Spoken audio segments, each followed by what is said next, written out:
Hello English learners, welcome to the SNK's institute of skill development. हमने अपनी last video में verb और different uses of verb discuss किए थे, जिसमें हमने डिस्कस किया था कि वर्ब हमारा एक्शन के लिए भी यूज होता है, अकरेंस के लिए भी यूज होता है और स्टेट ऑफ बीइंग के लिए यूज भी होता है। और हमने फिर उन इन तीनों स्टेट्स की हमने एग्जाम्पल्स भी देखी थी और उन एग्जाम्पल्स को हमने सेंटेंसेस के अंदर भी यूज किया था। तो आज की वीडियो में के अंदर हम दो फॉर्म्स ऑफ वर्ब डिस्कस करने जा रहे हैं, बहुत इंपॉर्टेंट हैं और इनमें छोटी सी बारीक सी चीजें होती हैं जो आपको कंफ्यूज कर देती हैं और मे भी आपको कुछ मिसकॉन्सेप्शन आपके जहनों में डाला गया हो इनसे रिलेटेड। सो लेट्स सी, आज दो फॉर्म्स ऑफ वर्ब इस वीडियो के अंदर डिस्कस करते हैं और देखते हैं कि उनके अंदर कौन सी बारीक चीजें हैं। Not taking much of your time, let me share my computer screen with you.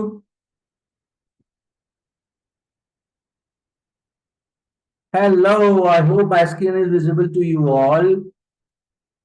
Ji, agenda है what is base form of verb, बहुत इंपॉर्टेंट है इसको समझना, ठीक है। And what is present simple form of verb. देखिए, ये video अगर आपने स्किप की है, आगे बढ़ते जाएंगे डबल क्लिक करके, तो हो सकता है कि इसमें जो छोटी सी जो एक डिफरेंस है छोटा सा, हो सकता है वो आपको समझ में ना आए। तो कनेक्टेड रहें, बहुत छोटी वीडियो बना रहा हूँ कोशिश करके, ठीक है। मैं कोशिश इस वजह से करता हूँ कि एक ही वीडियो ज्यादा लेंदी ना बन जाए कि आपको फिर बोरियत महसूस होना शुरू हो जाए। ऑब्जेक्टिव्स हैं, इंशाल्लाह at the completion of this video और class students will be able to, मतलब आप इस काबिल हो जाएंगे, explain base form of verb and present simple form of verb, ठीक है। इन दोनों को आप एक्सप्लेन कर पाएंगे। अब ये एक्सप्लेन लफ्ज जो है ना, ये कोई आम लफ्ज नहीं है, इसके पीछे एक पूरा फलसफा है। ब्लूम्स टेक्सोनॉमी से ये वर्ड्स लिए गए हैं, ठीक है। तो ये आपको बाजार हो सकता है सिंपल नजर आते हो, लेकिन ये इतने सिंपल होते नहीं है। They have a lot of phenomena at their back, ठीक है। अच्छा, उसके बाद है write sentences using examples of base form of verb and present simple form of verb. इन दोनों की एक पहले हम इन दोनों को समझेंगे, फिर इन दोनों की इंशाल्लाह हम एग्जांपल्स भी सॉल्व करेंगे। तो फॉर्म्स ऑफ वर्ब में हमारी सबसे पहली जो आता है, सबसे पहला हमारा जो टाइप है या फॉर्म है, वो है बेस, और जिसको हम रूट फॉर्म ऑफ वर्ब भी कहते हैं, ठीक है। इसको समझें, बहुत जरूरी समझें। ये सिंपल जो खुद एक्चुअल वर्ड है, इसके अंदर कोई चेंजिंग नहीं होती, ना इसके आगे ईडी या डी लगता है, ना इसके आगे आईएनजी लगता है, ना इससे पहले विल शैल लगता है। जो एक्चुअल बेस रूट वर्ड है, वर्ब है, एक्शन है, उसको हम बेस और रूट फॉर्म ऑफ वर्ब कहते हैं। इसकी इतनी सिंपल डेफिनेशन है, ठीक है। लेकिन बच्चे इसमें भी कंफ्यूज हो जाते हैं। देखिए, लिखा हुआ है the basic form of a verb, जो एक्चुअल वर्ड है, कोई आगे पीछे लगा हुआ नहीं है, ना कोई सफिक्स है ना कोई प्रीफिक्स है, as simple as possible. Examples आपके सामने हैं, वॉक, ठीक है, ईट, स्पीक। देखिए, ये खुद वर्ड्स हैं, इनके अंदर इसको मैं आगे में मैंने कोई ईडी नहीं लगाया, एस नहीं लगाया, आईएनजी नहीं लगाया, इस तरह से मैंने इनकी भी फॉर्म्स चेंज नहीं किए हैं, ठीक है। तो जो रूट है, बेस फॉर्म ऑफ वर्ब है, उसको हम जो है वो बेसिक फॉर्म या रूट फॉर्म ऑफ वर्ब कहते हैं, जो एक्चुअल रूट वर्ड है। मैंने फिर सेंटेंसेस के अंदर इस वजह से आपको करके दिखाता हूं, ताकि आपको पता होना चाहिए कि जो मैं चीज सीख रहा हूं उसको मैं यूज कैसे करूं, उसका यूज भी तो आना चाहिए ना, एप्लीकेशन लेवल ऑफ नॉलेज भी तो होनी चाहिए ना।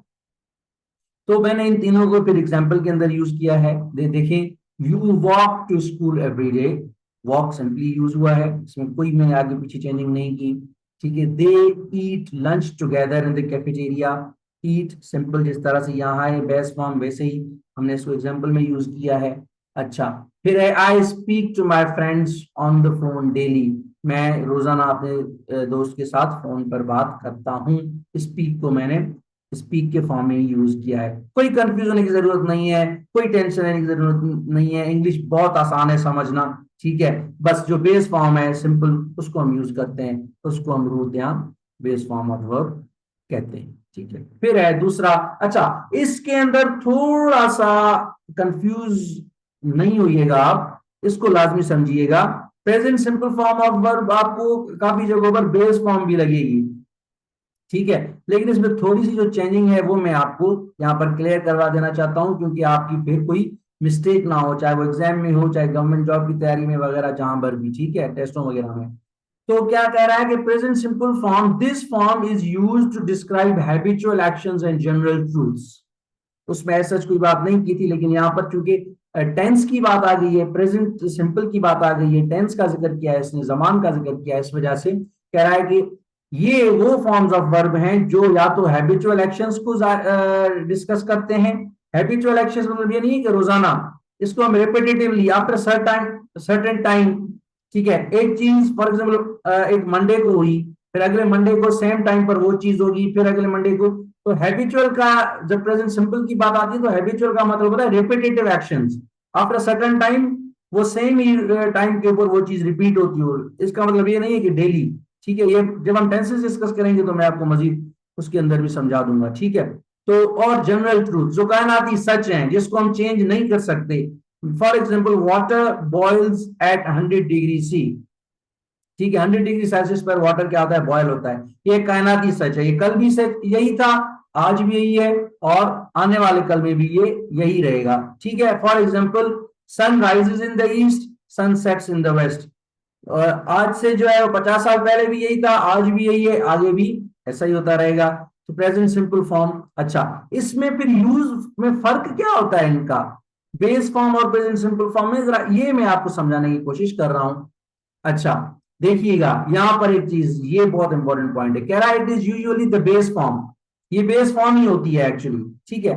फर्क क्या होता है, बट पर इट टेक्स एन एस या ईएस, एस या कुछ के साथ हम ईएस भी लगाते हैं, ending for the third person singular subjects.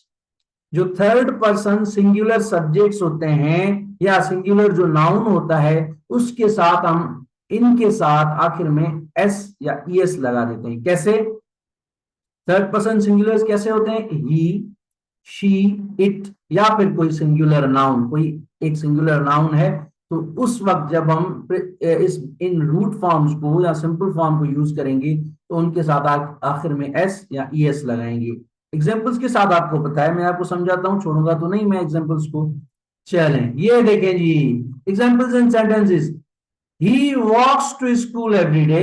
देखें हमने पिछले जो स्लाइड पर डिस्कस किया वहां पर खाली हमने बेस फॉर्म यूज की थी वॉक, लेकिन यहां पर चूंकि इसमें थोड़ा डिफरेंस ये है कि ये थर्ड पर्सन सिंगुलर है, ही हम सिंगुलर के लिए यूज करते हैं और ये थर्ड पर्सन है, थर्ड पर्सन प्रोनाउन है, तो इसलिए he walks to school every day, base form के साथ एस लग गया। शी एक सिंगुलर प्रोनाउन है, थर्ड पर्सन। ईट्स, पीछे हमने ईट यूज किया था, यहां पर हमने ईट्स यूज किया है। लंच विद हर फैमिली, ठीक है, मैंने सेम ही एग्जाम्पल इस वजह से रखी है ताकि आपको जरा टेली करने में, कॉपी करने में आसान हो जाए।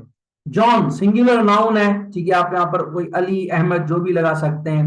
John speaks to his friend on the phone daily, ठीक है, तो पीछे हमने स्पीक यूज किया था, यहाँ पर हमने स्पीक्स यूज किया है। क्यों, क्योंकि हमने ये थोड़ा फर्क समझने की कोशिश की कि बेस फॉर्म और जो प्रेजेंट सिंपल फॉर्म है उनके यूज में क्या डिफरेंस होता है। तो आई होप कि आपको बेस फॉर्म और प्रेजेंट सिंपल फॉर्म समझ में आ गया होगा।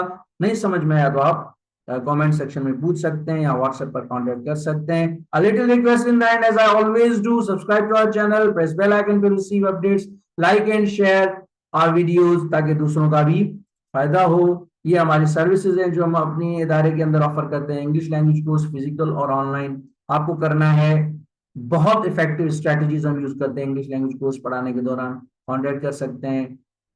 करियर गाइडेंस एंड काउंसलिंग है, टीचर एजुकेशन ट्रेनिंग है और एजुकेशनल कंसल्टेंसी है, ठीक है, ये हमारी कॉन्टैक्ट डिटेल्स हैं, आप हमसे किसी भी वक्त कॉन्टैक्ट कर सकते हैं। Thank you so much, this is all from my side for today, ठीक है, और अगली वीडियो में हम 2 और फॉर्म्स डिस्कस करेंगे वर्ब की। Thank you so much.